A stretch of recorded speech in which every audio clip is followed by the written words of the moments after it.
14 countries sat down in Berlin, 0 Africans in the room, and in 3 months, they built a system to cave up an entire continent. Berlin, the winter of 1884. Here is how it happened and why those lines are still bleeding today.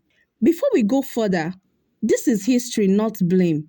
We are here to understand the system and the scars it left behind. So why did Berlin even happen? By the 1880s, European competition in Africa was skyrocketing out of control. Not because Africa was empty, it wasn't, but because European governments and companies were crawling at each other over trade routes, ports, resources, and power. The problem? No rule. Claims overlapped, rivalries deepened, and tensions were approaching a breaking point.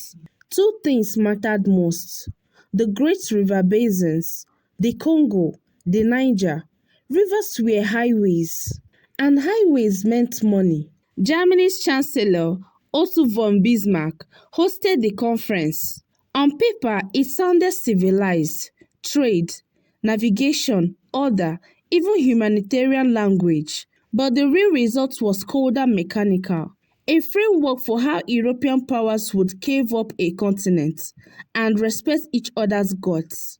A system that rewarded one thing: turning interest into control.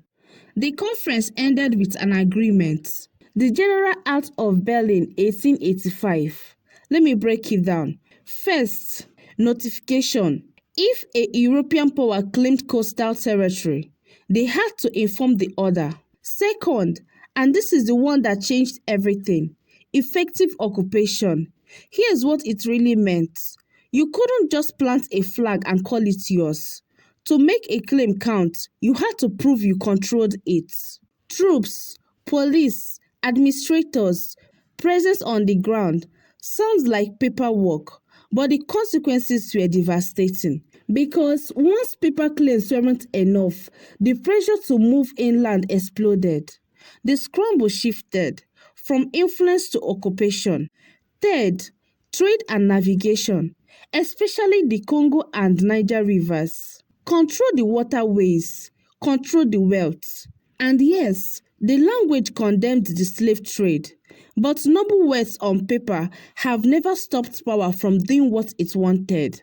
The real takeaway: Berlin didn't just allow partition, it built the machine. Now, the biggest myth: people say Berlin is where they draw Africans' borders. Not quite. Berlin wasn't a map drawing session. They didn't sit there with rulers, caving up every border. What Berlin did, something far more dangerous, was create a framework where claims had to become control. And that accelerated conquest faster than anyone anticipated. So if Berlin didn't draw the borders, how did the borders actually get made? 3 ways. 1. Backroom deals. Britain and France agree on a line. France and Germany agrees on another. Sometimes it flows a river, sometimes a latitude, sometimes just a ruler dragged across a map. 2. Conquest. A kingdom defeated, pressured, boxed in. A protectorate declared, and later the paperwork arrived to make the violence look official. 3. Administration. Once a colonial government took roots, borders hardened through everyday system, tax zones, police districts, railways, checkpoints. That is how lines on paper became walls on the ground. That is why some borders cut straight across the land, while others bend with rivers, mountains, and other realities. But here is what mattered most. Borders don't just divide land.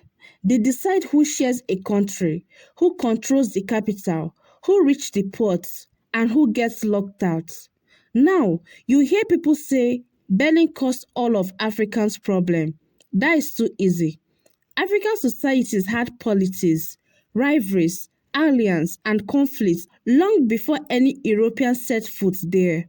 And after independence, leaders made choice, some wise, some catastrophic, but Berlin still matters.